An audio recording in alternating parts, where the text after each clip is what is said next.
ECL এর Hydra গাড়ি ধাক্কায় মৃত্যু এক সাইকেল আরোহীর। মৃতদেহ রেখে ঘটনাস্থলে বিক্ষোভ স্থানীয়দের। পশ্চিম বর্ধমান আসানসোল ইসিএল এর হাইড্রা গাড়ি ধাক্কায় মৃত্যু হলো এক সাইকেল আরোহীর। বুধবার সকালে 8:30 নাগাদ সালানপুর থানার অন্তর্গত ফুলবেড়িয়া হনুমান মন্দির ট্রান্সপোর্ট রোড এলাকায় দুর্ঘটনাটি ঘটে। দুর্ঘটনার পর ক্ষিপ্ত জনতা ক্ষোভে ফেটে পড়েন। ঘাতক হাইড্রা গাড়িটিকে আটক করে স্থানীয়রা। ঘাতক গাড়িটিকে ঘিরে চলে বিক্ষোভ। ততক্ষণে গাড়ি চালক চম্পট দেয়। হাইড্রা গাড়িটিকে ও মৃতদেহ রাস্তায় লিখে চলে বিক্ষোভ। দাবি করা হয় ক্ষতিপূরণের। ঘটনাস্থলে ছুটে আসে পুলিশ ও কেন্দ্রীয় বাহিনী। স্থানীয়রা জানিয়েছেন মৃতের নাম মঙ্গল বাউরি, বয়স 35 বছর। তিনি জেমারি গ্রামের বাসিন্দা। তবে তিনি ঘর জামাই হিসেবে ফুলবেড়িয়া গ্রামেই বসবাস করতেন। পরিবারের স্ত্রী ও 2 সন্তান রয়েছেন। স্থানীয়রা জানিয়েছেন প্রতিদিনের মতো আজ সকালেও একটি বেসরকারি কারখানায় সাইকেলে করে কাজে যাচ্ছিলেন। সেই সময় মাঝ রাস্তায় তাই সাইকেলটি খারাপ হয়ে ফুলবেড়িয়ার বাড়ির দিকে তিনি ফিরে আসেন।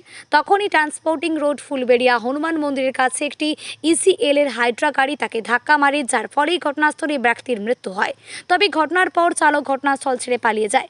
স্থানীয় জনতা ছুটে এলে মৃতদেহ রাস্তার রেখেই ঘাতক গাড়িটি আটক বিক্ষোভ দেখাতে থাকে।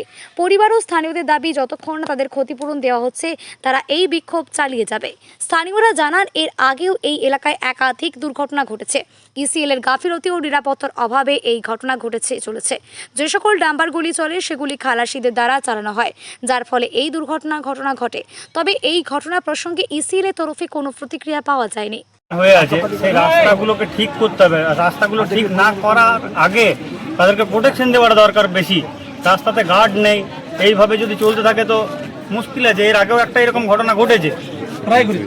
হ্যাঁ, তারপরেও অশান্তিতে অনেকেই পড়ছে, ছোটোখাটো করে হতেই চলেছে। কিন্তু এইরকমভাবে যদি চলতে থাকে তাহলে কি করবে সাধারণ মানুষ? তো আতঙ্কে ভরে যাবে না একদম।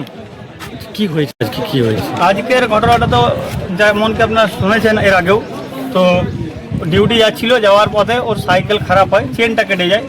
চেনটা কেটে যাওয়ার জন্য ওর ডিউটি টাইমটা ওভার হয়ে যাচ্ছিল। সেই কারণে ও রিটার্ন বাড়ি আসছিল।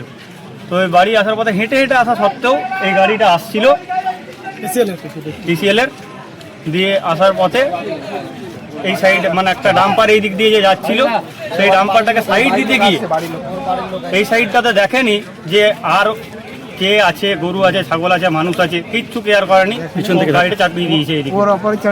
আপনারা এখন কি চাইছেন? চাওয়া বলতে ওদের পরিবার যেরকম চাইবে সেরকম তাদের ডিমান্ডটা মেটাতে হবে। কারণ ওর পরিবারটা চালাতে গেলেও তো একটা ব্যাপার আছে, তো সেগুলো দরকার আছে। আপাতত একটা কাজের জোগাড় করে দিতে হবে। ওর সৎকারের জন্য যে খরচা হবে সেটাও তো ওর পরিবার মেটাতে পারবে না। দিন মজুর কী করে এইগুলো করে বেড়াবে? ঘটনাস্থলে ইসিএল এর আধিকারিকরা এসেছেন? ওরা তো আসবো বলেছিল, তো এখনো পর্যন্ত হয়তো এসে গেছে। তো ওইদিকে কথা চলছে, দেখেনি ওই দিকটা এখনো পর্যন্ত আমি যেতে পারিনি। ওখানে গিয়ে এখনই কথা বলবো, কথা বলে দেখছি কি বলছে ওরা। আপনার নাম?